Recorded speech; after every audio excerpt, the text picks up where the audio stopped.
my addition, Mama Kwaba, Ediba Attention TV. So, Modoba, BSC TV and radio station, Edoba and Amaji, Ekonya, Ewo, Attention TV. So, Midoba, the assessor or the NSA. So, Acha me na mini wo abo impunimpo, Attention TV. So, wa utie me, ene wa o sheme no, wona meka asemwe echo, obra eyokun. Ankasa ni obeka kire se obra enyo konasa ni pa no sini hu obra eyoko baby wo ha ebeye de baby wo ha ebeye enyo na give up the bear that say enyo no epia no wahu de wi abema wabra bo no akọ abeye na se den so ba na wadi ni eyenyo a empa ba de bear da dame ebem wahia oboafo ewo abrabo enye emnikatu eye kakra wo de won twetwede na wugya ito wo na se enye yia kakra ebeye ya ma won so wako akọ wenim mepa mo che mo subscribe na mo share na mo send mo comment ya de bia me kama sense me ne wo a wo hwe me no ene ya ye di ye honam enkomo se wate ase yimi no komo na ekosi we fe ne ya ne ye di nti wo do comment no esene ya ne ye reading fe ama na ya solve problem a wo kom bia so aye de be e de ama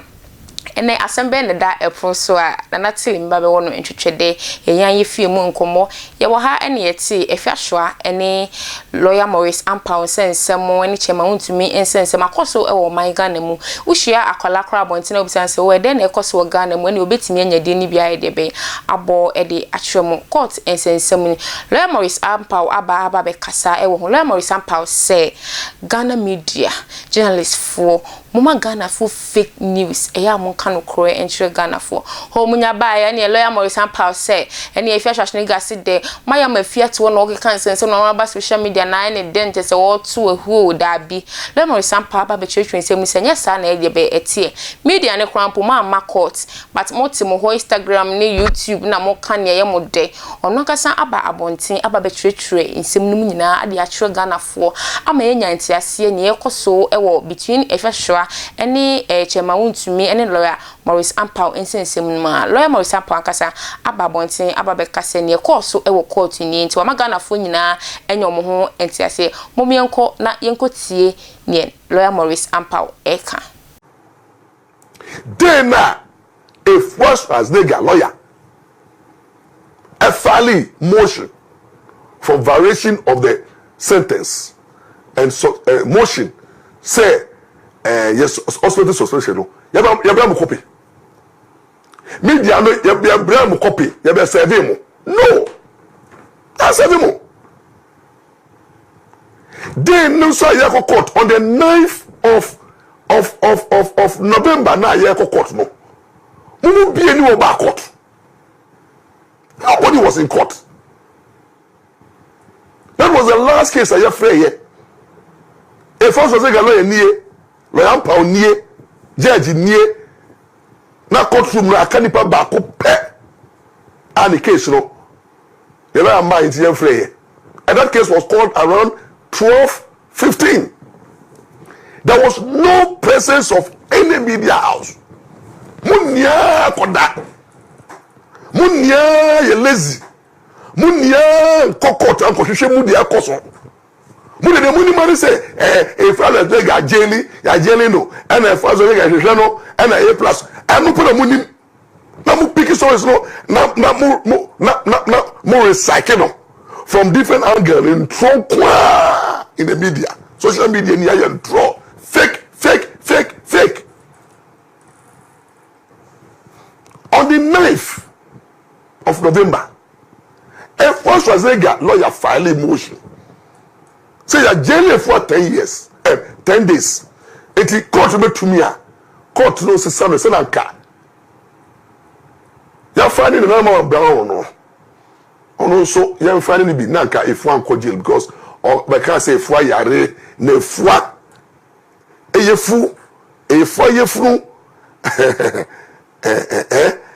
Problem abemu. Ama yakoyi ni efo yefun fat ni ana efo nama efo to be 90 efo 90 se ana obunimu enti na efo to be court no enti na yehu efo aro ti court no vary sentence no na also suspending sentence no. That was the motion pending court yes serving me yan serving mu bia. Nobody was served with a copy of the motion. Enti mu nya media house wa gari nya no. Obi eniwa oba court oba ye reporting on the case. I mean, open courtroom no. Court reporters, media houses. Ya mama kwese mu na court me report mu bi eniwa ba ye Ghana Web UTV. None of you was there. Mu tell about say NFA there. Mo church efa de esi wo court na mo dane no na mo de bi ka ho na atendidie na efra jubility ani na open court room no mo kwese mo ba court no be trase na case na akoso no mo report and any contempt of court case for court you discuss the case no in the media but case for court you to be report. It will report to case and no contempt. But all discussing case a contempt. That's the difference. And you may sure there. It is journalists for mobile court. Ya mama kwa mama transe.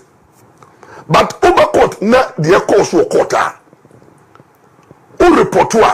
nya unti aseno. Chain na pon court. No ko clerk. But some people say me who judge for chambers. Because in some occasion, matrobi, but me per times ni be in chichiremunti ka be ko hu judge no chichiremu ukọ na di say di ni court na judge no ba church no mu di esi ye because a legal language o person be kutuba correction ho no ko di copy of the proceedings the esi ye no say na be ya o be ye contemporaneous reporting as soon as possible. The moment we fit court no asemi ni aye fresh wadwemu into report to abed so be mistake we who judge the thing we lawyer ba ye we who argument cause so no report to accurately. Omai adehye mom kotie ewo masum enye memese ena enye Ghana force we Maurice Ampaw ena awawe kasa actually said near course no say the media no e dey betu dwa kan sense me no say media na bebre na anya dey be munsua de ma bon say ko mo sorry so na magana for fake news ne enim na ya mo betu infuturo egu Ghana for eni e ya mo nya research e ya mo so ya homache na mo ntena se na munsua de na nyese mo te de ase abra na mama mo kenten so ate ase na mama mo kro waso nche se mo koji yensem polo ne yensem na ye de be abeka enye media ne se wote wona wo ye de wo kasa keke but media ne se obehu no kro no na waka no kro e de a kire o man na e man no etimponi nyina yakoyedem ewo no kro asem ayamo amu PSC na natili TV and radio eba baako panyem na me TV do mi maame na ye TV na radio no no wada group se ne do kromra nje se bibia wati atese ewom ne ba ene me na magi makonya ewo attention TV so amiguswa elboroboro ensem no de mamum that's ne yesan be hye onyame onye okese de bia me kama sem se abraba wo bo no pem na ko wanim na debi onsoroma ebepi medama se mo subscribe no na mo share my na mo comment na mo like amai mo fa mo nsem no embro na de bia munti na yeji yenkunya ewo fie ebetena se ebobo nsem no ehwem da se ne yesan be share ewo Attention TV so University ye da wase University say ye ko Christmas mo fa mo niema embra ma chede bia mo de wo ede ma ejanka no obeje ne fefe mobro hu asem eyeya oda na se adechi na wanya bibia ni ekom eyeya papa nti mesira mo twema kokọ ene mo dwan ne mo preko ne sire no na mo kai mrobo hu efo nyame onyam kase nyame onhyam da se ne yesan be hye wo Attention TV so makram